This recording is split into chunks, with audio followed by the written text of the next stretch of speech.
오늘 하나님께서 여기 주신 귀한 말씀은 디모데후서 3장 16절 17절 말씀입니다. 디모데후서 3장 16, 17절 말씀입니다. 디모데후서 3장 16절 17절 말씀입니다. 네, 같이 한번 읽어보도록 하겠습니다. 모든 성경은 하나님의 감동으로 된 것으로 교훈과 책망과 바르게 함과 의로 교육하기에 유익하니 이는 하나님의 사람으로 온전하게 하며 모든 선한 일을 행할 능력을 갖추게 하려 함이라. 아멘. 여러분 좌우편 계신 친구들과 한번 인사하시겠습니다. 핸드폰이랑 인사하지 말고 좌우편 있는 친구랑 인사해 보겠습니다. 추석 잘 지냈니? 네, 감사합니다. 네, 이제 조금씩 능숙해지는 친구들이 확실히 있는 것 같아요. 지금 능숙해진 친구들은 나중에 최소한 안수집사나 권사들 되실 것 같습니다. 네, 여기서 포텐들이 발견되는데요. 네, 한번 잘 해보시기 바랍니다. 네, 오늘 설교 제목은요, 성경 저술 목적입니다.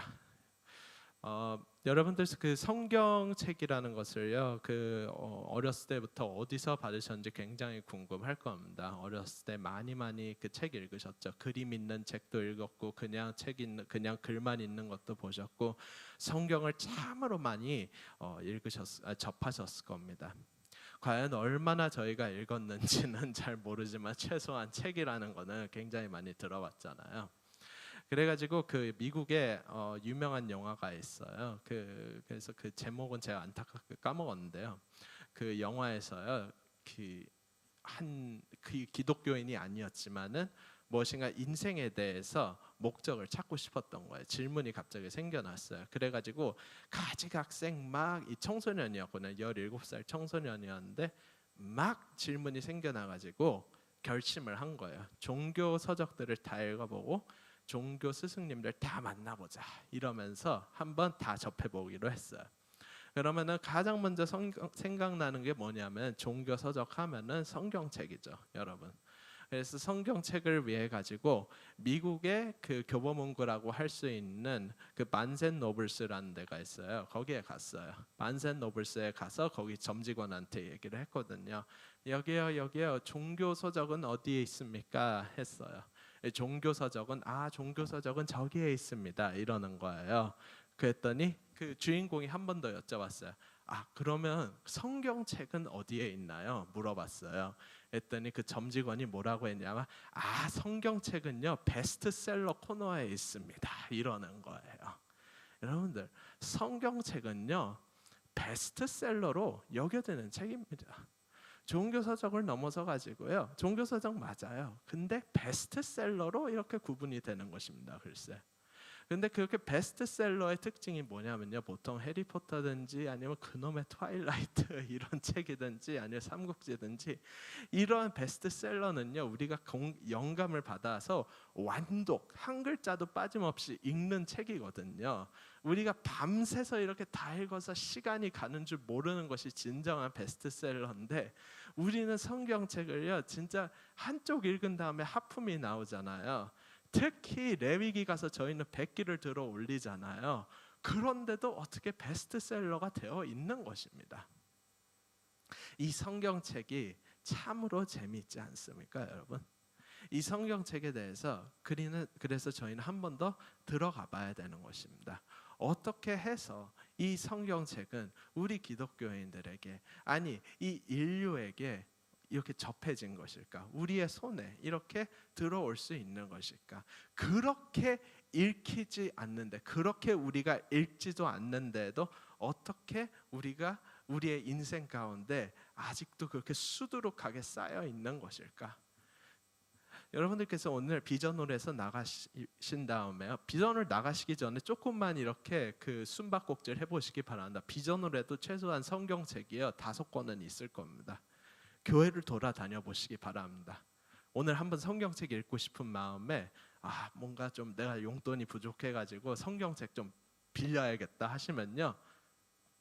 우리 교회 안에 성경책 수두룩합니다. 여러분. 빌려가실 수 있습니다. 그 정도로 성경책은 진짜 많은데 우리가 성경책을 읽은 만큼은 진짜 얼마나 될까요? 그렇지만 그래도 성경책은 계속해서 베스트셀러로 여겨지고 있습니다. 어떻게 해서 성경은 이렇게 힘이 있는 것일까요? 한번 하나님께서 이 성경을 저술해 주신 그 목적을 저희를 알아야겠습니다. 자, 그런데 먼저 이 성경 저술의 목적을 알기 전에요. 먼저 한 가지 더 알 게 있습니다. 이게 또 안 되네. 아까 테스트했는데 분명 성경의 저술 목적을 파악하기 전에요. 저희는요 성경의 저자부터 확인을 해야 됩니다. 무엇이든지 무엇인가를 파악을 할 때는요. 좀 전 단계가 있는데 이 성경을 누가 썼을까? 저희는 파악을 할 필요가 있습니다. 시편 하면 떠오르는 게 뭐죠? 다윗입니다. 다윗이 탄식하면서 별의별 걸 다 했잖아요. 하나님 나 좀 살려주시옵소서. 저 사울이 정신 나가가지고 저를 잡으려고 하고 있사옵나이다. 막 이렇게 탄식을 하면서 했지만은 여기서 사람들은 그래서 시편이 다윗의 시인 걸로 알고 있죠. 물론 다윗이 쓰긴 했지만은 그래도 답을 빨리 알려드리겠습니다. 오늘은 시간 제한이 있어서 궁극적인 저자가 누구신지 아십니까? 성경의 궁극적인 저자는요 아시는 분도 계시겠지만 오늘 본문에 나와 있습니다. 다음 구절. 이거 진짜 큰일이다 우리. 네. 디모데후서 3장 16절 말씀입니다. 모든 성경은 하나님의 감동으로 된 것. 감동입니다. 여러분들 이거 축도 받을 때나 아니면은 교육 받을 때 이거 분명히 들어보셨을 겁니다. 성령의 감화 감동 교통됨에 충만하심의 역사. 성령의 감화 감동 교통됨에 충만하심의 역사. 여기에 감동이라 적혀 있죠. 성령의 감화 감동 교통됨에 충만하심의 역사. 여러분들 답을 알려드리겠습니다. 성경의 궁극적인 저자는 어떠한 분이시냐면요, 바로 성삼위일체 하나님 아버지이십니다. 인간은 글씨체를 쓰긴 썼습니다. 인간은 글을 쓰기는 썼습니다. 다음 페이지요. 그렇지만은 오늘 본문이 얘기를 하듯이 궁극적인 거기에서 감동, 하나님의 감동으로 되었던 것입니다. 우리도 일기를 쓰는 가운데에서 무엇인가 임해야 되는 것입니다. 오늘 어땠다. 오늘 어땠다. 랩을 하는 가운데서도 무엇인가 임해야지만이 하는 것입니다. 무엇이든지 선한 것은 하나님께서 주는 것이고 무엇이든지 나쁜 것은 반대쪽에서 주는 것입니다. 성경책 다 선한 것입니다. 선한 계명입니다. 무엇이든지 선한 것은 하나님께서 주신 거라고 방금 전에 제가 얘기했죠. 선한 것은 삼위일체 하나님 아버지께서 주신 것으로서 성경책에 계시는 하나님께서 주신 것입니다. 잘못된 계시는 그러나 하나님께서 주시는 것이 아닙니다. 결국에 성경책은 하나님께서 주신 것입니다. 여기서 근데 조금 더 전문적으로 신학 도서들은 얘기를 합니다. 어떻게 얘기하냐면 삼위일체가 여기에 그 세 가지가 있잖아요. 뭐냐면 성부, 성자, 성령입니다. 여기서 성부는 하나님은 성자 예수님, 성령 그리고 하나님이잖아요.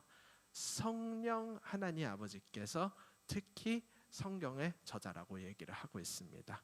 성령 하나님께서 성경의 저자이십니다. 각자 역사의 그 상황에 가가지고요. 창세기부터 그리고 요한계시록까지 특히 구약을 많이 보면요. 드라마가 많잖아요. 드라마의 순간마다 성령님께서 임하셔가지고 그 드라마는 쓰여졌던 것입니다. 매번 드라마가 쓰여진 것은 성령님께서 임하시면이었습니다. 자, 그러면 우리가 이번에 성경책에 그 저자를 알아냈어요. 무엇이냐면 바로 보혜사 성령님이었어요. 그러면 우리가 그 다음에 알아야 될 거는 뭐냐면은 이 저자의 성향입니다. 어느 책이나 영화나 음악 이런 거를 할 때는요, 그 저자에 대해서 조금 더 알고 싶어질 수밖에 없습니다. 목사들도요, 그리고 교역자들도요, 다 본인만의 스타일이 있어요. 다 자기의 색깔이 있는 거예요. 어떤 분은 톡 형식으로 설교를 하는 분도 있고 어떤 분들은 예화 이렇게 계속하는 그런 스타일도 있습니다. 하나님께서도 성향이 있으신 것입니다. 하나님께서도 이 세상을 운영하시는데 스타일이 다 있으십니다. 하나님의 그 스타일을 성경책을 보면 딱 알 수 있어요. 여기서 하나님의 스타일이 무엇이죠? 하나님의 스타일은 바로 무한하신 사랑입니다. 이거를 다 여러분들도 아시겠지만은 성경에 써 있는 것이 바로 하나님의 스타일이고 하나님의 스타일은 바로 무한도전이 아니라 무한하신 사랑입니다, 여러분. 무한하신 사랑이 바로 하나님의 스타일이에요. 따라서 성경의 장르가 어떻다고 저희는 볼 수 있을까요? 성경은요, 역사책이 아닙니다. 성경은요, 그리고 어떤 그 추리책도 아닙니다. 성경 그리고 교과서도 아닙니다. 성경은요, 어떠한 거냐면요, 바로 다음 페이지입니다. 로맨스라고 볼 수 있습니다. 한번 다 같이 따라해 주시면 기억에 남을 겁니다. 성경은 로맨스다. 성경은 로맨스 책이라고 또 볼 수 있습니다. 많은 강도사님이 교환학생 갔을 때는 트와일라이트 진짜 완전히 그거 인기짱이었습니다. 뱀파이어들이 그 완전 물어뜯는 그거였습니다. 난리 법석이었습니다. 피가 철철. 주여. 뱀파이어의 그 카톨릭 학교를 다녔는데 여자들이 완전 그것만 읽었습니다. 카톨릭 학교인데 성경책보다 트와일라이트를 들고 다녔습니다. 성경책은요, 뱀파이어의 피가 아니라 예수 그리스도의 그 피에 대한 책입니다. 성경책도 로맨스입니다, 여러분. 이거에 대해서 신학자들이 풀이를 한 것이 있는데 그것은 바로 구속사라는 단어예요. 나인수 목사의 스타일로 조금 길게 한번 적어봤어요. 구속사가 뭐냐면요, 17세기에 처음 사용된 용어예요. 이게 성경에 나오는 게 아니라 1600년대 신학자들이 조금 간지나게 이렇게 표현을 한 거예요. 구속사는요, 성경에 나타난 하나님의 그 모든 행동이 인간 구속의 역사들을 전개한 것으로 보는 겁니다. 즉 성경은 단순한 연대기적인 사건, 그러니까 BC 몇 년부터 그리고 지금까지 2022년까지의 사건 나열이 아니라 목적론적 원칙에 의해 기록된 책으로 봐야 된다는 것이 바로 구속사적 관점인 겁니다. 한편 예수 그리스도께서 바로 구속사의 중심이자 정점이라고 여기서 얘기를 하고 있습니다. 우리 서울은영교회 교단이 어떻게 되죠? 뭐 장로교라고 짧게는 얘기하지만은 정식 명칭은 대한예수교 장로회입니다. 여러분들께서 교회를 다니시면서 그리고 나중에 집사, 권사, 장로님 혹시 되시면은 장로인 되시면 많이 노력하셔야 됩니다. 아무튼 나중에 이제 신앙생활을 하시면서 주님 다시 오실 때까지 신앙생활을 하시면서 반드시 기억하실 게 뭐냐면 오직 예수입니다, 여러분. 여기에서 교회 생활을 하시면서 생각할 거는 예수 그리스도밖에 없습니다. 예수 그리스도께서 바로 이 구속사의 중심인 것입니다. 뱀파이어의 피가 아닙니다. 예수 그리스도의 피가 바로 이것의 중심인 것이고, 성경 저술 목적이 무엇인지 아십니까? 예수 그리스도의 그 피, 그것의 가치를 증명하는 것입니다. 예수 그리스도의 그 구속사적 관점으로 이 성경을 보아야 하는 것입니다. 예수 그리스도의 그 사랑, 그 로맨스, 인류와 그리고 하나님의 그 로맨스가 가능하게 했던 게 바로 예수님의 희생이라는 것입니다. 어떤 말로는 이렇게도 볼 수 있습니다. 예수님께서 하나님과 우리를 연결해 주신 분이십니다. 유일한 중보자이시거든요. 유일한 중보자로서 하나님과 우리의 결혼을 위해서 소개팅을 해주신 분이라고 여러분들 보시면 되는 것입니다. 디모데후서 3장 16절 17절 말씀, 오늘 후반부입니다. 교훈과 책망과 바르게 함과 의로 교육하기에 유익하니, 17절, 이는 하나님의 사람으로 온전하게 하며 모든 선한 일을 행할 능력을 갖추게 하려 함이라. 결국 구속사가 무엇일까요? 다시 한번 정리해 드리겠습니다. 구속사는 짧게 정리해가지고 뭐냐면 다음 페이지입니다. 구속사는 선한 목자 되신 예수 그리스도를 본받는 것입니다. 여러분, 구속사는 선한 목자 되신 예수님을 본받는 것입니다. 성경책에 저술된 목적이 무엇이냐면은 우리 예수님을 본받으라는 것입니다. 예수님의 그 희생을 그냥 보면서 눈물을 흘리기만 하는 것이 아닙니다. 감명받는 데서 끝나는 것이 아닙니다. 감명받는 것은 영화나 아니면 가요를 들으면서 그게 바로 그 눈물 흘리는 거지. 여기에서 구속사는 무엇이냐면 바로 눈물 흘리는 데서 끝나는 것이 아니라 그것을 시행을 해야 되는 것입니다. 성경을 읽고 감명을 받은 다음에 시행을 해야 하는 것입니다. 성경은 근데 거기에서 조금 더 세부적으로 또 얘기를 해줍니다. 너네가 믿음이 또 은근 약한 걸 알고 있어요. 그래서 여러분들 이신칭이 알고 있잖아요. 이신칭이가 교리인데 그것은 뭐냐면 바로 믿음으로 말미암아 의로움의 칭함을 받는 거예요. 예수님을 하나님을 믿는 것 하나만으로 율법을 다 행한 것만큼의 의로움을 받는 거예요. 율법 학자들은요, 다 별의별 걸 다 하면서 율법을 다 613 토라 613개의 헌법을 다 지키면서 의로운 거를 의롭게 되려고 별의별 노력을 다 했어요.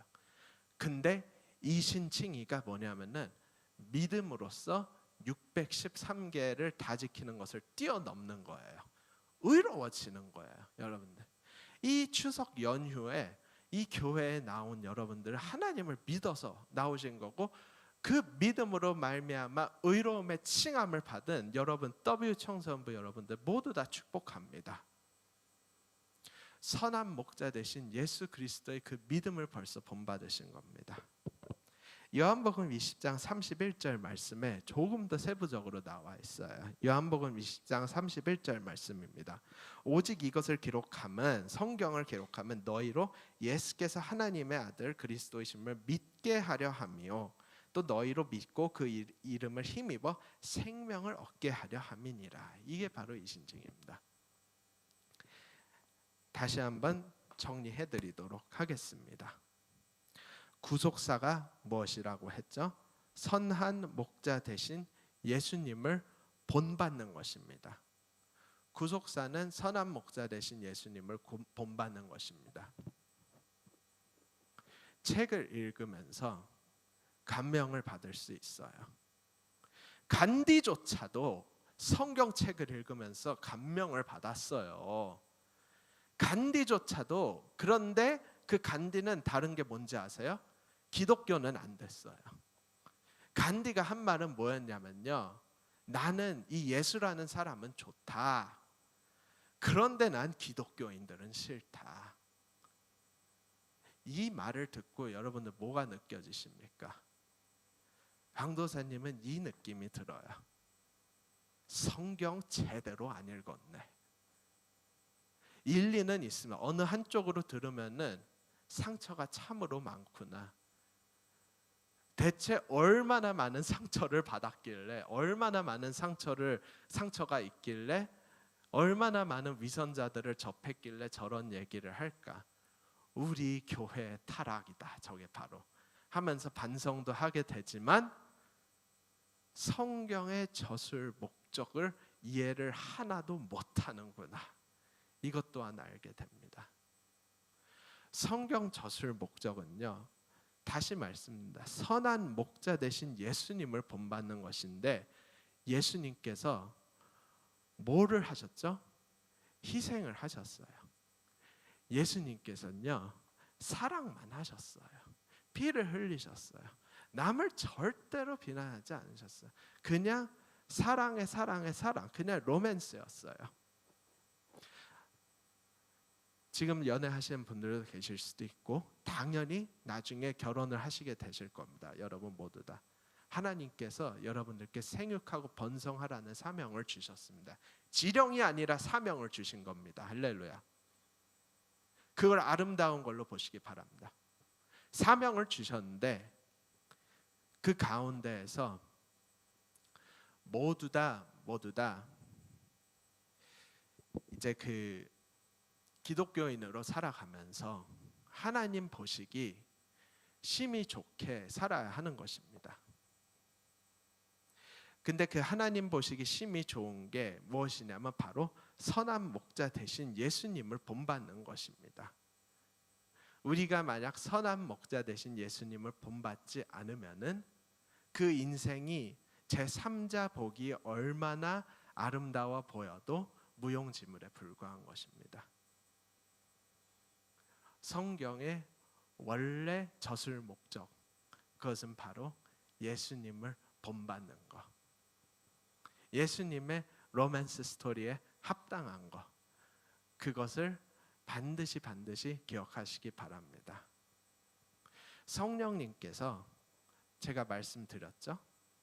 이것을 저술하셨어요. 근데 성령에는 열매가 9가지라고 저희가 다 알고 있습니다. 사도 바울이 얘기했죠. 신학자들은 그런데 성령의 열매가 9개이기는 하지만은 첫 번째 열매 사랑이 그 9개의 그 큰 열매라고도 얘기를 합니다. 그 사랑의 열매 안에 그 9개가 다 들어간다고 분석하거든요. 결국 성령의 열매, 성령이 딱 이렇게 불이 내려지는 순간이 뭐냐면은 바로 사랑이 이렇게 딱 피어나지는 순간인 거예요. 로맨스 스토리가 여러분 인생에 딱 나타나지는 순간이 바로 성령 충만인 것을 믿으시기 바랍니다. 예수 그리스도께서 딱 본인의 삶으로 직접 저술하신 그 로맨스 스토리를 여러분들께서도 저술하시잖아요. 그 순간에 사랑의 열매가 피어나게 되는 것이고 그 사랑의 열매가 피어남이 바로 성령 충만의 순간인 것입니다. 성령 충만 이러는 거 이단들도 진짜 많습니다. 이단까지는 아니더라도 많은 잘못된 사람들 다 또 있습니다. 그러면서 또 이렇게 막 분위기 띄우기 위해서 하는 그런 것들도 얼마나 많은지 모릅니다. 성령론이라는 것도 학업도 실제로 20세기 1900년대 초반에 나왔던 겁니다. 우리가 오늘 기억했으면 하는 것은 딱 하나입니다. 성령 하면요, 딱 하나만 생각하시기 바랍니다. 예수 그리스도의 그 사랑만 생각하시기 바랍니다. 우리 한번 그것을 생각하면서 같이 찬송을 하고 싶습니다.